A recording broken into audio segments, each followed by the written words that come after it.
The Maelstrom Hunter by Crimson QB Sage, Chapter 27, Breach. With Team Juniper, John sighed dreamily as he slept in the night with the rest of Team Juniper. Waffles, he mumbled. Suddenly he shot up out of his bed with a silent gasp. John looked around the room only to find the rest of his team still sleeping.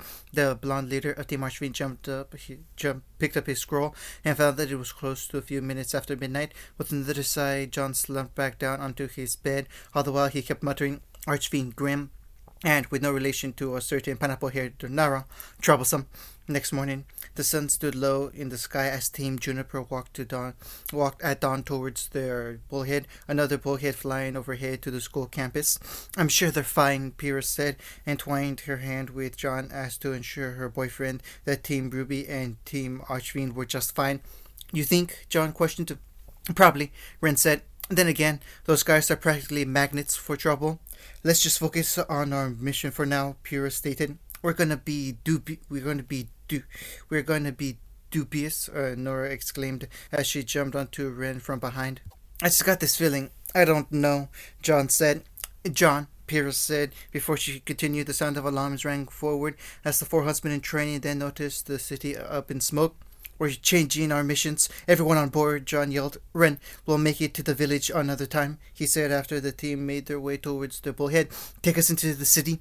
As the bullhead flew off, the four students did not notice the three pair of eyes looking on. There, that should be enough of a distraction, Mother said as Conan and Tenon Payne stood beside him. How long do we have? Conan asked. With how things are going, most likely we have 15 minutes. Half an hour at most, Mother stated. We need to get moving now. Right, Tendo Payne said before Mother disappeared in a spiraling vortex, leaving the two founding members of Akatsuki alone. Even after all these years, I still don't see how we still haven't taken him out, Conan stated. It's a tricky man to catch, and an even trickier one to kill, Tendo Payne said before walking off into the woods, Conan shortly following after. With Team Ruby and Team Archfiend. Team Ruby and Team Archfiend had their weapons drawn as they were surrounded in the middle of the pavilion by Beowulf's Ursai and massive King Daijitu. The King Daijitu was about to unleash a mighty roar, but an even louder roar boomed over the giant snakes. The group of Grim froze up at this, causing the six huntsmen in training to look on in confusion. The sound of flapping wings soon caught the group's attention, causing them to look up to the sky with widened eyes. Hi Yang, hi Weiss, hi Blake, hi Roshi, hi Han, hi Fu, Ruby exclaimed, waving at the group as she, Naruto, Mercury, and Emerald all rode atop Draco. Is that Ruby? Blake questioned. And Naruto, Fu continued, riding on top of a blue dragon towards us. Yang finished before grinning at like a mad woman. That is freaking awesome! This should be far enough. Thanks for the ride, Draco, Naruto exclaimed as he, Ruby, Mercury, and Emerald jumped off of Draco. Don't mention it. If that's all, I'll be going back now. Farewell, containers of the fragments, Draco said before flying back off. Hey guys, what's with all the Grim? Naruto asked as the four walked up to the others. Well, you guys really missed a whole ton of things, Yang said. We can talk about what happened later. Right now we need to stop all these Grim, Weiss exclaimed as she rushed into the fray of Grim, shaking the rest of the group from their surprise and charging at the horde of dark creatures. The group of Grim eventually recovered from the surprise as well, the King Taijutsu unleashing a mighty roar, signaling the Grim to attack. Ruby planted crescent rolls on the ground before kicking away the Grim. Yang propelled herself upwards, performing aerial bombardments with a basilica on the Grim before three giant Nevermore sent her crashing to the ground. Fu and Blake charged at the Beowulf side by side, Fu taking the lead and firing at the beast before jumping out of the way to allow Blake to slash at the Beowulf with Gamble Shroud. All this occurred in less than a minute, leading to the two girls to fire their weapons at the incoming Grim afterwards. Weiss slashed at three Beowulfs before summoning a glyph that sent all three flying up in the air. At the same time, Roshi drew his gun blades and shot at all three Beowulfs in rapid succession, sending them back to the ground with multiple bullet holes littering their bodies. Naruto, meanwhile, had created 5 clones to help him topple a Beowulf, whilst the original Naruto sat in a meditative position. Seconds later, Naruto entered stage mode, his eyes snapping open before charging at the fallen creature. Naruto then proceeded to grab the Grim by its leg, spinning it around a few times before tossing it up at one of the Nevermore, sending the giant bird falling down. As Ruby finished slashing at a Grim, she noticed the King Taijutsu readying for the attack, until she also saw a familiar bubbly orange-haired girl flying on her man-killed hammer towards the King Taijutsu, slamming it on the head and killing the beast. Nora smash! Nora exclaimed as the rest of Team Juniper arrived on the scene. Let's move! Pyrrha exclaimed. Okay, who's first? John questioned, only to turn around and notice a giant Ursa standing behind him. Okay, you're first. Okay, fine. Okay, no, that's fine. Totally fine. Done this before. John took a small breath before the Ursa slashed down at him. Said blonde leader of Team Juniper rolling out of the way before delivering a slash at the Grimm's arms, channeling a bit of aura as he did so and causing the strike to sever the beast's arm along with the lower half of its body. Pyrrha and Naruto smiled and grinned respectively before having took notice of John improvements a few feet from the fallen Ursa. Sun and Neptune arrived, flashing their badges. Nobody move, junior detectives! Sun exclaimed. We have badges so you know it's official, Neptune stated. Suddenly a large creature appeared out of nowhere, the overcast of its shadow covering the majority of the area. Sun and Neptune's gaze kept going up as they stared in awe at the sight, Sun dropping his badge at the floor. 2 minutes ago, Roshi and Weiss stood back to back as a dozen Beowulfs and Ursai surrounded the couple. These things just keep coming wave after wave, Roshi exclaimed. We need something big to stop these Grimm. Weiss stated. Roshi's body suddenly went slightly rigid as he felt a familiar tugging sensation in the back of his mind. Roshi's mindscape, the familiar feeling of falling forward and backwards that was gone as quick as it came. Roshi finally finding himself in his own mindscape. Son, what's the matter? You don't usually call me here unless it's something big, Roshi asked. I've decided to help you in your fight, Son Goku stated. Well, how exactly do you plan to do that? Roshi questioned, only for Son Goku to raise his fist up close to the monkey faunus. When our fists connect, it will allow my chakra to flow through you willingly, Son Goku replied. But what will happen when I receive your chakra? Roshi asked. It'll allow you to enter Bijou mode, but only for a few minutes, Son Goku said. Now hurry up and bump fist. This will be one of the very few times that I'll willingly give you full control. Alright, let's do this, Roshi exclaimed, a grin having spread across his face as he bumped fist with the Bijou outside Roshi's mindscape. Roshi blinked as he felt the surge of power course through his body. Roshi, Weiss said as she saw a grin spread across her boyfriend's face. Ice Queen, you might want to hang on, Roshi said. Moments later, the effects of the transformation taking effect. A veil of smoke twice the height of the surrounding building shot up as this happened. Seconds later, a red-furred arm shot out and crushed some of the Grimm below. Its shadow spread across the vast majority of the surrounding area, and causing Sun to drop his badge as he stared up in awe at the sight. Once the smoke finally cleared up, Roshi was revealed to be in Bijou mode, taking on the form of Goku. Weiss holding on to the Bijou form for atop its head. Let's monkey around, Roshi's voice boomed, seemingly a mixture of his own voice and Son Goku's. Not even a second after his exclamation, Roshi charged forward, stomping, kicking, and punching any and all Grimm that came at him. But, just as Son Goku had said, the transformation didn't last long, and a veil of smoke covering Roshi's Bijou mode was as the transformation faded, leaving Roshi and Weiss stuck in mid-air for about half a second before gravity took effect. Ah! Weiss exclaimed of Roshi, grabbing the scared girl in a tight embrace and righting himself mid-air, sending Chakra to his feet and cushioning his impact, the impact creating a spiderweb crack. Oh, 1.5 minutes. Not bad, Roshi said. Suddenly, a fleet coming from the Elysian military consisted of dropships displaying Elysian Knight 200 units, and the flagship of James Ironwood appeared. As Team Ruby looked up at the sky, and Ursa took the opportunity to attack Ruby from behind, Naruto's eyes widened, at time seemingly to slow down for him. Gotta think, what can I do? Naruto thought, his eyes widening as an idea came to him. With one swift motion, Naruto pulled out his lone Hiraishin kunai and threw it at the Ursai. The moment he did so, Naruto realized something. I don't know how to use Hiraishin. You just need to think of your marker and that chakra. I recall your father exclaiming how this technique worked to Kushina once, Kurama stated. Thanks, Kurama, Naruto mentally exclaimed, doing as told by the Bijou. He closed his eyes in concentration, and not even a second later, a feeling of weightlessness overtook the blonde instantly. When he opened his eyes, Naruto found himself right over where the Hiraishin kunai he threw and where the Ursar was, holding Nanamori Dai Konra in his left hand. Naruto channeled chakra into a seal on his right forearm, his Kubikara Bocho appearing in his right hand in a puff of smoke before he swung downward at the Ursa, slicing the Grimm clean in two. One of the dropship machines began gunning down Grimm as the robotic knights were deployed, and they too started gunning down the Grimm.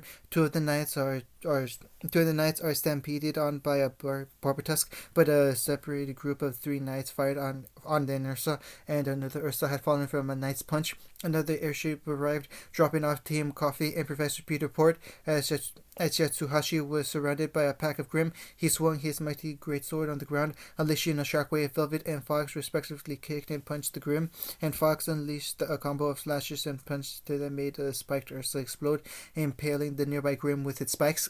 Nice hustle, Fox. Good job. Coco said, giving Fox a light pat on the butt. As she spoke, she turned her attention to a nearby Beowulf. You just destroyed my favorite clothing store. Prepare to die. Coco, after swatting away the Grimm's right hand, kicked the Beowulf in the crotch. She, as it fell to the ground and looked at her, leaned down and slammed her back onto its head. She effortlessly swatted away more Beowulfs, and the rest of the Team Coffee resumed fighting. Velvet stepped forward, about to open her box. Hey, come on. You just spent all the semester building that up. Don't waste it here, Coco said to Velvet, then proceeding to transform her handbag into a giant minigun and started firing, slaughtering the advancing horde of Grimm, including a Deathstalker and 3 Nevermore. Port and Uvlik regrouped the opening, nodding their heads before firing their weapons at the approaching Grimm, while Glindo mopped up the remnants and immediately closed the opening with the power of telekinesis. Later on that day, the group of huntsmen and huntresses in training eventually met up in the pavilion as Roman was escorted by 2 Atlesian Knight 200 units towards an airship. Oh, I can't believe that you caught me. You've really taught me the error of my ways, Roman said sarcastically. Hey, watch the hat. Well, we did it, Naruto said, slouching up against a nearby wall, his arms around Ruby as that girl leaned her head on his shoulder. We did it, Ruby said. If we don't get extra credit from that, I'm going to be really disappointed, Weiss said, her fingers entwined with Roshi's. A 2-headed snake literally crushed a bakery. I wouldn't count on it, Mercury stated. Plus, we didn't solve everything. A lot of people were hurt, and we still don't even know why they did this or who the mystery girl was, Fu stated. Well, not every story has a neat and tidy ending, Emerald stated. We might not have all the answers, but we do have a lot of dangerous people behind bars, and I think that's something we could be proud of, Blake said. Yeah, if anyone tries something like this again, we'll be there to stop them, Ruby exclaimed. Yay, teamwork, camaraderie, good guys, go team, alright, good job. So what now? Yang questioned. I suggest training for the tournament, but I guess we have that covered at this point, White stated. Suddenly, a beeping sound alerted the group that they each had a new message. It says that it's from Professor Ospen, Han stated as they each opened up the message. To Team Ruby and Archfiend, your team has been selected to participate in the upcoming Vital Festival tournament. To prepare you for such event, you and your team has been assigned a seasoned senior huntman to train you in the coming month's time. Good luck, Ospen said through the message. So then, Blake said, time for bed? Ruby questioned. Please, Yang quickly said. Absolutely, Blake, Emerald, and Fu said at once. Yes, Weiss, Roshi, Mercury, Naruto, and Han said. I'm going to sleep forever, Yang said. The group got up from their relaxed positions and started heading towards the dormitory. A grin began to spread across Yang's face as she caught Naruto and Ruby sharing a goodnight kiss. No doubt she would use this against her sister just to see her flush. With Osman, Councilman exclaimed. Yes, Councilman, Osman said. You've left us no choice. The Vital Festival tournament cannot be broadcast, let alone held, if we are unable to ensure the safety of the citizens. Therefore, we have reached out to the Atlas Council, and together we have decided that the best action is to appoint General Ironwood as head of security for the event, the councilman stated. Thank you, Councilman. Our kingdom is happy to lend as many troops as it takes to ensure that the event runs smoothly and safely as possible, Ironwood said. And we thank you, General, the councilman said. Will that be all? Ironwood asked. For now, but after this festival comes to a close, we are going to have a serious discussion about your position at Beacon Academy. General Ironwood's reports over the last few weeks have left us somewhat concerned. I am sure you understand, the councilman stated. This is the right move, Osman. I promise I will keep our people safe. You have to trust me, Ironwood said before hanging up the video call with Ironwood. You brought this on yourself, Ironwood said to no one as he looked towards Beacon and Osman's office through a window. He then walked towards a heavily guarded Roman in his holding cell, albeit without his signature hat. Leave us, the soldier did as told, leaving Ironwood alone so he could talk to Roman. I've been informed that so far you've refused to cooperate with the authorities. I know this might be hard to believe, General, but I'm not the biggest fan of local law enforcement, Roman said, a hint of sarcasm in his voice. How about the world's strongest military power? Ironwood asked rhetorically. Ha! Your intimidation isn't nearly as bad as his, Roman laughed, causing Ironwood's eyes to narrow. I'm going to give you one choice. Who's really behind all this? Ironwood asked. If I told you, he'd make me suffer a fate worse than death, Roman stated, fear evident in his voice as he spoke. The council's given me custody over you for as long as I see fit. Whoever is really behind this will have a tough time trying to kill you here, Ironwood stated. Roman leaned forward, the fear now plastered on his face. He's like no one you've ever seen before. Where he's from, if they knew of his presence, they would call him a ghost, and I can fully agree with that, Roman stated before his eyes shifted across the room, as if even mentioning the man's name could cause him to appear. I fear no man, but that thing, it scares me. I think that's enough for one day. It's obvious you aren't going to crack anytime soon, Ironwood said as he started walking off. Like I said, the council gave me custody over you for as long as needed, so make yourself comfortable. I can be sure that you'll have plenty of time to talk. Don't leave me alone. He'll exploit any opportunity to cut any loose ends, Roman exclaimed in panic as he tried to escape, only to be pushed back by two knights. Konagakari, he's a legend from Konagakari. His name is infamous even today. Oh, Dust, he's going to kill me either way. If you believe you're going to die, why not just tell me who is behind all of this? Arnwood asked, the notorious criminal cry of fear making him stop walking. I can't. A seal keeps me from even mentioning his name, Roman exclaimed, sticking his tongue out to reveal a familiar hexagram seal on it before retracting it after Ironwood got a good look at it. If I even try pronouncing his name without him in a 25-yard radius, the seal will kill me. Just calm down. Whatever the seal you have on, we'll do our best to take off, Ironwood said calmly. But you don't get it. I'm a dead man either way. I try to tell you who he is, and I'm dead in an instant. I stay silent and tell you nothing. He'll kill me himself. He doesn't accept failure from his lackeys, Roman exclaimed. And his eyes, those damned eyes of his, they make him intouchable, but it doesn't make sense. The legend of Ma. Before he could even finish what he was about to say, Roman's eyes widened as the seal activated, and in seconds his breath ceased. His eyes quickly loosened the life they once held. Ironwood's eyes widened as at the turn of events, quickly pulling out his pocket watch and placing his index and middle fingers against the side of Roman's neck. I can't believe it, Ironwood thought, shock evident on his face. As of 6:37 p.m. East Vital Time, Roman Torchwick was officially deceased. With John Ospin let out a sigh as he stared down at the Beacon Academy campus. A beeping sound came from the scroll on his desk, alerting the headmaster that he received a new message. John opened his scroll and was shocked at what the message said. Roman Torchwick is dead, killed by some kind of restriction seal. Need to meet and discuss what was discovered, was the message Ironwood had sent him. John, the representatives from Komagakuri are here, Glinda called out from the doorway. Send them in, Osmond said. Glinda nodded her head in confirmation before disappearing from the doorway. A minute later, two men walked in. The first man stood at 6'6" and had dark skin, a large muscular build, light blonde combed back hair, a mustache and beard.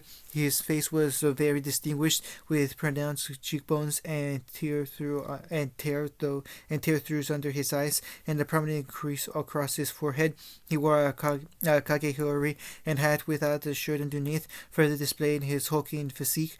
Gold bangle bracelets were on each of his wrists, and a golden belt was around his waist, with a boy's face engraved on his on the center. The second man stood at 6'6", as well, with slightly lighter yet dark skin, a muscular build, light blonde combed back hair, and a goatee. On his right shoulder he had a tattoo of the kanji for Tetsu, and on his left cheek he had a tattoo of the bull's horn. His top lip also had a slightly darker hue on his bottom one. The man wore oval-shaped sunglasses and a white-colored Komagakure forehead protector. He also had his village's standard one-strap-over-one-shoulder flak jacket and a long red rope belt tied around his waist, the standard Kumo hand and shin-guard shinobi sandals, a white scarf around his neck, and 7 swords on his back. Welcome to Beacon Academy. You must be Komagakure's representatives, Osmond said. Yo, it's nice to be here, you see. It's named Kirabi. The second man said, well, terribly wrapped. I and Kuro, the first man exclaimed in irritation, squeezing Kurabi's face with his hand, a comical look of anger on his face as he did so. This is not the time for your ridiculous rapping, Kurabi. The man released his grip on Kurabi before turning his attention back to Ospen. I'm sorry about my brother. He can be a bit annoying at times. No, this is actually quite amusing to watch, Ospen said, his lip curling up slightly in amusement. Anyway, yes, we're the representatives from Kumagakure. I'm the Yondam Hurakage A, and this is my brother Kurabi, the man now identified as A said. I am John Ospen, headmaster of Beacon Academy, Ospen said. Now, on to business. You requested to take on training 4 of my students. Might I inquire as to why? Don't look at me. It's my brother that you'll get your answers from, Ace said, shrugging his shoulder as he did so. Yo, back a few hours ago when me and my bro came here, there was an attack that was real near. Me and Eto saw and felt the presence of 4, 5, 7, and 9-0. And don't you know, the best one to train those for to be great in jerky be me. The rapping and rhyming Kirabi. Kirabi rapped only to get hit upside the head by A. What my brother is trying to say is, he is in jerky as well, one that's mastered his abilities with a Hachibi. It only seems logical that the senior jerky is fit to train the younger ones to cooperate with their Bichu, A stated. So what do you say? Do we have an agreement? Unknown location. Madara and Kisame stood atop a rooftop, watching the last rays of the sun set across the horizon. All in all, I can call today a success, Madara stated. Those stupid kids really made a mess of things, Kisame stated. A lot of Phonics didn't make it out of the tunnels. You still think the White Fang's gonna listen to you? No, they'll listen to me. And the voice called out, causing the two to turn their heads to the source of the voice. The person in question stood at 6'4", with brown hair dyed with red streaks that spiked backwards in a wide sweep way. A noticeable trait of appearances was the mask he wore, which obscured his eyes, the upper face. The mask itself was whitish tan with red Japanese-style flame-like symbols decorating the front, brown beast-like earpieces of cloth on the top of his both sides, and 2 slits on each side. He also wore a long-sleeved black trench coat with slit sleeves and more red designs with a white symbol on the left side. His trench coat was red on the inside with red flames like accents at the bottom and a large emblem on the back with a white tulip design covered by a red rose design. Along with this, he wore long black pants and black shoes that were red on the bottom and black gloves with more red emblems on their forehead, appearing to be a variant of the Greek letter Omega. He also wore a black belt with white domino marks on it. Adam, so nice of you to join us, Madara said. Beacon Academy courtyard, the sun had finally set. Night covered the land as nearly everything was silent, all except for 2 people in particular. Yang walked through the courtyard towards the statue of a huntsman and a huntress taking down a grim, where the mysterious swordswoman who saved her from before stood patiently waiting. Who are you? Yang called out. The mysterious swordswoman then removed her mask, revealing a woman with similar facial features to Yang, only with black hair, red eyes, and a furry appendage similar to a wolf's tail protruding from the right side of her skirt. Yang, we have a lot to talk about, the woman stated, Yang eyes turning red moments before she spoke. And it's chapter 27.